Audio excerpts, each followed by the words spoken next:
This right here is diet soda. Mm. Join our show to see why I'll be drinking that today, as the Chicago Cubs have not signed a shortstop yet. And rumor is they don't want to make any long-term deals. Meanwhile, Kodai Senga signs a very affordable deal in New York. We're going to talk about all that coming up next on Locked On Cubs. Are Locked On Cubs, your daily Chicago Cubs podcast, part of the Locked On Podcast Network, your team every day.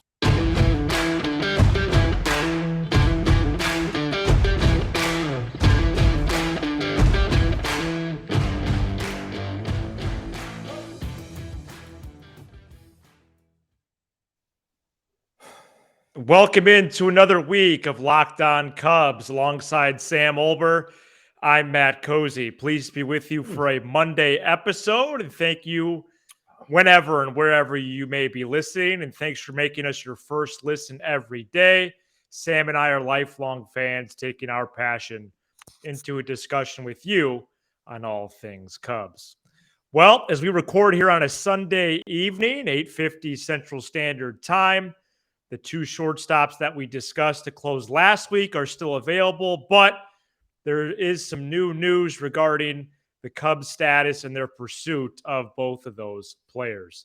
Sam, I know you're ready for today's show, and let's get into it.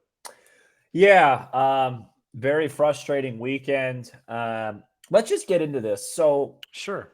I want to bring up just a few points on this, and I'd like to hear what you think about them. So I think there's three things to discuss over this branch that came out today via The Athletic that basically, in short, in summation, Matt, right, basically was insinuating that the Cubs don't want to spend any long-term deals, 8, 9, 10, 11, whatever it is. Whatever the number is, they're afraid to go long-term deals, i.e. something like Bogarts, or maybe if Correa is looking for that. So I wanted to break this down into three segments, and or I guess three scenarios to try and guess what the Cubs are thinking. And every single scenario is dumb. So the first scenario is this. They don't like where the market is, and it's too high, and they're expecting it to come down at some point next year. Well, number one, these free agents aren't available next year. And number two, you could have had Carlos Correa last year, as David Kaplan so smartly pointed out, for a way better deal, probably something like 10 years, 300, and there would only be 9 years, 270 left, but you decided to pivot on that and wait and play the market out this year. So the market thing is not an excuse because you've already misplayed the market. Is that fair? They have misplayed the market. I disagree on the Correa stuff from last year. You don't think he wanted to do a big deal? He wanted an AAV in the neighborhood of, and total dollars in the neighborhood of Lindor. I was doing some homework this afternoon on that after I saw Cap's report. He got 35 AAV with the Twins. Right. But you also could have signed him to a 5-year short AAV deal if you were afraid of the long-term deals. Yes. My point is there was scenarios to tackle the market better than they've tackled it. Okay. 100%. The second thing is, oh, well, you know what? We're just not ready as an organization yet to make a long-term deal because we're not in win now mode yet. Well, that makes no sense because there's no guys that you really like that improve your team that much like Swanson or Correa do next year or the year after. So even if you're not in win now mode, if you do let's say you do a 9-year deal for Swanson, so you're just going to eat a couple of years and be a little bit ahead of where you want to be to ultimately get your guy. Because guess what? If you're in win now mode in 3 years and you sign him now, he's going to be on that team. So that doesn't make any sense. If you're saying, yeah, we're going to wait a couple more years. No, that's the whole purpose of a long-term deal. And then the worst one is we just don't believe in long-term deals right now as an organization, i.e. we're acting like a small market team. I don't know which one of the three it is, but doesn't it have to be one of those three scenarios? Totally. Has to be one of the three. Here's a sip of this. Yeah. Oh, awful Diet Coke. Anybody could drink that. I don't know. Yeah. It has to be one of the three. You know, my biggest question that I've been wondering today is the one that you posed to me earlier via cell phone. Yeah. Which was, if not now, then when? Right. And it's the classic if-then question, which I love as an English person. Sure. You look at potential windows for this franchise. You look at the graduation that's going to occur from the prospects. You look at how, the current core can be both stabilized or strengthened by any potential additions. And this year's free agent class represents that. Right. You certainly cannot wait around for Ohtani or Devers or whomever in this time next year, because those are generational talents. They're going to have teams lined up for them. Meanwhile, you have 100% for sure a generational talent in Correa, a solid player in Swanson, of which it was been known since August that you were going to be, at least August, Right. that you were going to be in contention for. Mm-hmm. It turns out the Cubs are a finalist for not one of these guys, but both. You have a mixture of teams on Swanson, and it seems like, it's really three teams on Correa: Cubs, Giants, and Twins, and probably a similar suitors for Swanson and maybe a couple other teams as well, although that might be just to drive the price up. We could discuss that at some point on the show if you wanted. But it would be very frustrating if one of these additions aren't made. And if it's true that what Sahadev is reporting in The Athletic about, and I'll just give you the quote right here. Sure, please. This is on Correa, Sam. The fit makes a lot of sense, but unless his market dries up, it'll take an out-of-character move from Hoyer to pay what it would take. Yeah, that's small Folks. market. Small market Folks. thinking. Small market thinking. Yeah. Folks, if the Cubs operate like a small market team, then both Tom Ricketts and Jed Hoyer should be ashamed of themselves. They should be. I don't agree. And there's going to be big repercussions of that. Can I say something? I think they're all, even if they end up, I think they're already operating like a small market team. They're obviously pinching pennies here if these guys aren't signed yet. I mean, it's obvious that both these guys want to come here. I mean, at least Swanson for sure. He just got married to his wife who plays in the city, professional soccer. They're already operating like a small market team. They're trying to get the best deal possible. And I just don't understand. Here's my biggest issue this whole thing, because we don't know what goes on behind the scenes.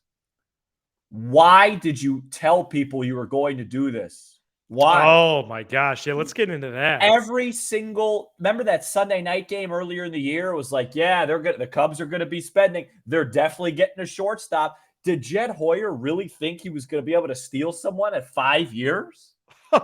I mean, what was he thinking? What was he thinking? It's absurd.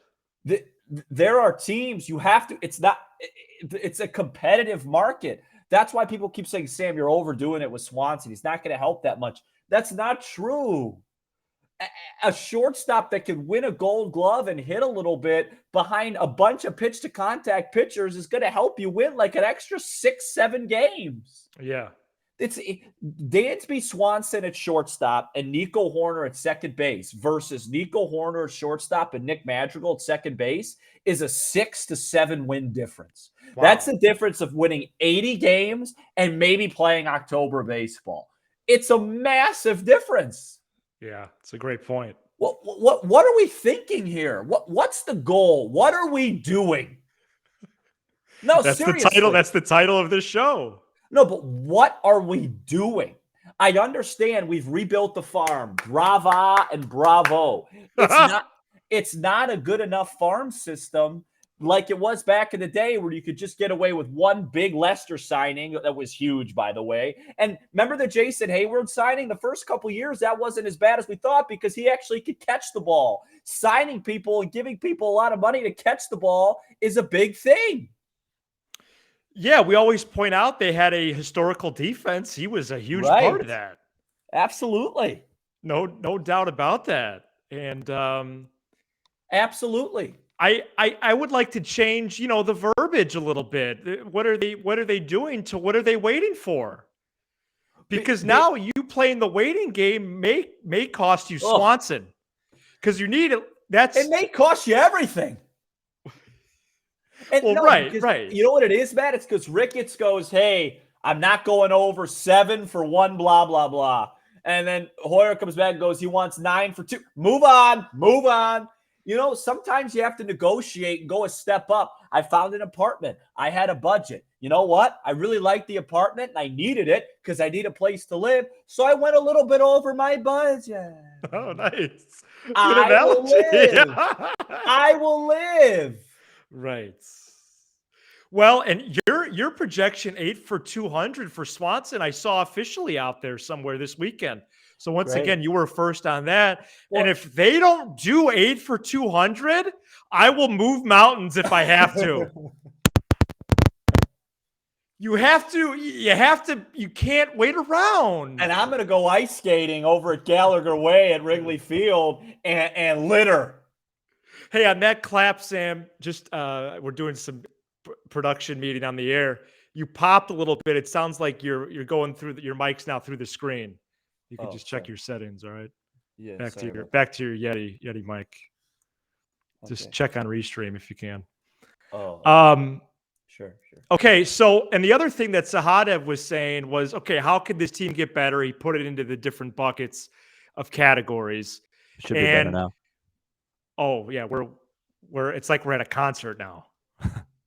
It's fantastic. I think I never might have switched it, but anyways, go ahead. Okay, so at the pitching and defense bucket, right? He says that's the way the Cubs can get better for 2023. And so here's another piece of writing from him. In this scenario, Hoyer has to execute and get Swanson at minimum to really make the, quote, pitching and defense, end quote, plan work. Because if you're going to have this pitching and defense plan of which you get a Vasquez, Bellinger is already here. You have Horner. You have to get Swanson, because there isn't options outside of that would actually inform that plan. That plan, excluding an elite superstar like Correa, does include Swanson. And the other plans are a joke. One of the plans was internal improvements. Now that's a joke. Yeah, maybe who's gonna play second base if Horner remains at short? No, it's Nick Madrigal? I defended this regime for a while. Love the fact that they got rid of the core. All that stuff was really good. If they don't pick up one of these shortstop this offseason, I'll move mountains if I have to. Okay. I'm gonna leave no stone unturned. Now, will you not go to ball games? If we don't sign one of those shortstops this year, I will not go to one game at Wrigley Field. I will not buy one piece of memorabilia. Everybody that yells at me about not having anything in my background, that will continue. Okay, so I do want to ask you a couple questions here. Yeah, do you want to do that after we take a breather? Yeah, let's do it after. Okay. And so we're going to continue this right here. Wow, are we jazzed up here on the program? Stay tuned. Today's episode is brought to you by BetOnline. BetOnline.net is your number one source for sports betting info, stats, news, and analysis. Get the latest odds and trends for every pro and amateur league out there, from football to basketball to soccer and esports. We've got it all at betonline.net. We're always the fastest and easiest way to get your betting fix. Head to the website today or use your mobile device to learn more. BetOnline, where the game starts. We're back here on Locked On Cubs. Thanks for making us your first listen every day. So I have a couple things here just in the mailbag that apply to this this topic, and I was going to reshape it with my own questions, so I'll give the listeners the credit first. Sure. Fire away. So first time hearing from Adam in St. Louis, a diehard Cubs fan in enemy territory. Congratulations. You could tell your rivals congrats on the NL Central title. He says, I understand you guys want as many great players as possible, but I have a question. At what point/amount is signing some of these guys a bad deal for the Cubs? Yeah. Listening to the show, it seems like you're wanting a shortstop at basically no cost, at any cost, excuse me. If Dansby is wanting 200 M's and Correa 350 M's, I don't want either of them on this team. I can't buy into Jed isn't doing his job if he doesn't convince them to sign, if what it would take to convince them to sign is going to severely hinder our future ability to sign good or great players. To me, Jed is doing his job. If he decides either of those amounts do not make sense to spend for this franchise, maybe that's just me. Thanks for the great shows. I've listened to every one of them since you guys started. Adam in St. Louis. Adam, I appreciate the question, but you're not rooting for the Kansas City Royals. You're rooting for the Chicago Cubs. If the Cubs can't go out and get future players because they make one long-term signing, then the team needs to be sold. Okay? It's that simple. The San Diego Padres signed Fernando Tatis Jr. to a $300+ million deal. They're going to extend Juan Soto at a record pace. They just gave Bogarts $280 million. Machado's on a $300 million deal, and they play in a small freaking market. Okay, I'm not asking you to be the Yankees and get 6-7 players, but if you can't pay up to get what Adam, right? Adam, this is a premium position. You could develop everything that you want internally. You don't get an opportunity to get a Gold Glove shortstop or a really high level defensive shortstop and a great hitter every year. This isn't like I'm asking him to pay up to go sign Bellinger. That's a 1-year experimental deal. This is the guy that is going to be your shortstop the next time you play deep into October. And if you can sign him and not sign anybody else, then maybe this isn't for any of us. This is the Chicago Cubs here, okay? This is the same team that had that signed Lester and Hayward and Darvish and brought in Zobrist when it was time to win. I understand we're not there yet, but it starts somewhere. And it needs to start here. These things are year-to-year things. And Adam, to your one point, they have to pay the bills. Nobody's going to watch the marquee network if they put out this current team again next year. They're going to lose more money. People aren't going to go to the games even more. They're going to get even more and more upset. You're going to neglect your fan base. You put those two things together, you're actually going to make more money by giving away the money than you would by passing. So I appreciate you listening to the show. I'm not coming at you in general, but no, there is no bad deal here. And again, to my point on Friday, Jed Hoyer ain't going to be around 10 years from now anyway. His job is to figure out a way to win in the next 5. So get it done. That was fantastic. God, is this a bad drink? Wow. Boy. Well, I think that covers a lot right there. Why don't we talk about Senga? Because that upsets me. Now, I understand that he probably wanted to go to New York, but if you're going to do all this shtick about... Gosh, you're on fire. No, but seriously, because none of it makes logistical sense to me. If you're going to do all this stuff about, oh, well, we don't want to do long-term deals, you're telling me then you wouldn't have done 5 years, 90 for Senga? You did 4 years, 68 for Tyone. Right. And Senga's projections are better than Tyone. Now, I will say Senga's projections vary more than we think. But Matt, but so what? It's not about the projections. Okay. It's about letting your fans know that you're trying your best to win. You go out and get Senga last night, and you still don't have Correa. Now you have Tyone, Senga, Stroman, Hendricks, Steele. I could get a little bit behind that. And I understand he probably wouldn't have come here at 5 for 75, but would he have come here at 5 for 100? Right? Because you're saying right. you're saying you have the money, you just don't want to do the 10-year deal. Well, then What's that? What's wrong with that? Did we at least offer on that? Can we get some reporting on that, Mr. Rogers? I don't know. Right. Okay. But no, those are all great questions, all very valid. All I know is the New York Mets are doing whatever they can to win games. Oh, my God. The San Diego Padres, the Philadelphia Phillies, and I swear by God, you wait, the Dodgers are coming because they always are coming. St. Louis, and here we are, And I understand we don't have the talent to those teams. So what? The job of building the farm system is already done. Great.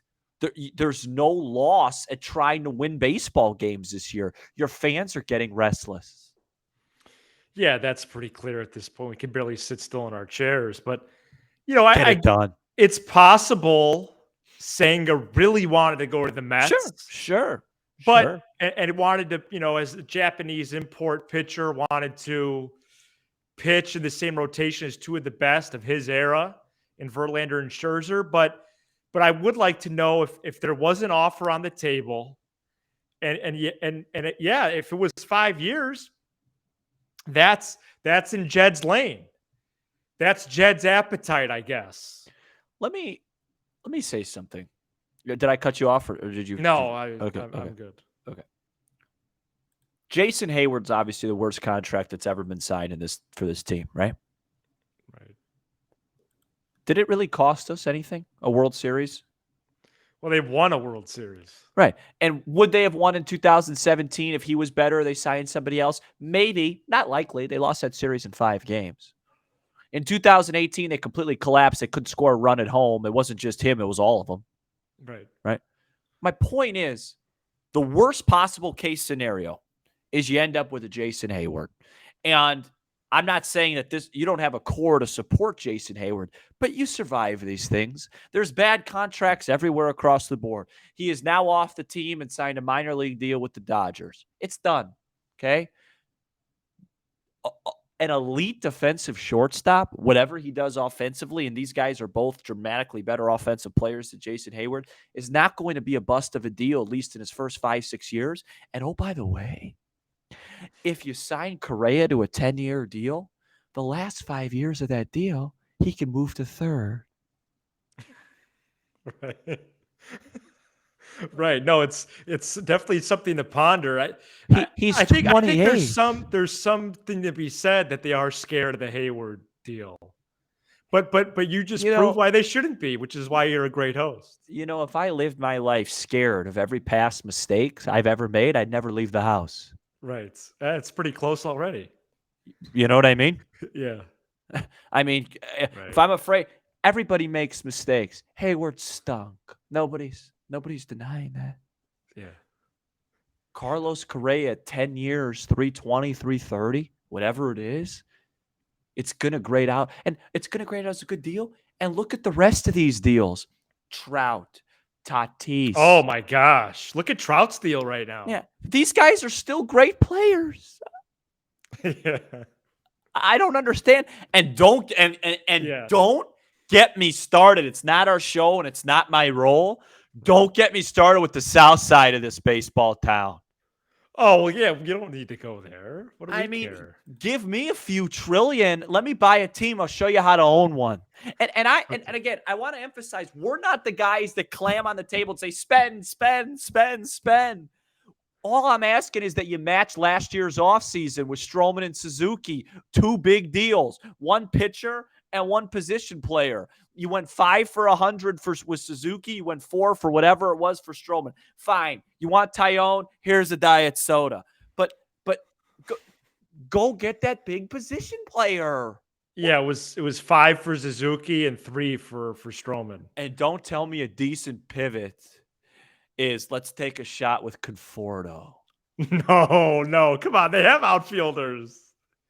They already have Diet Coke. Oh, I don't even know where I was going to go with this. I don't remember. Oh, yeah, we see it. Thank you. Conforto? Yeah, I don't really want him anymore. Oh, wow. All right, well, we're going to put a exclamation point on what is already a passionate episode. There's still plenty of time left. They could still get one of these guys. I just don't like what I'm reading. I don't think it's fair to the fans for you to come out. I mean, Jed said multiple times how active they're going to be in free agency right now. Right. They're about as active as, something that ain't active. I got nothing. I'm going to follow up on that coming up next. Here at Locked On, we believe home should be where you and your family feel safest, especially over the holidays. This season, give yourself and your family the gift of peace and protection with the #1 rated home security system, Simply Safe. And right now, Simply Safe is offering Locked On listeners 40% off a new security system. Simply Safe is whole home security with advanced sensors for every room, window and door, HD security cameras for inside and out, smarter ways to detect motion that alert you only when a threat is real, and even hazard sensors that detect fires, floods, and other threats to your home. Don't miss your chance to save big on our favorite security system. Get 40% off any new system at simplysafe.com/LockedOnMLB today. That's simplysafe.com/LockedOnMLB. There's no safe like Simply Safe.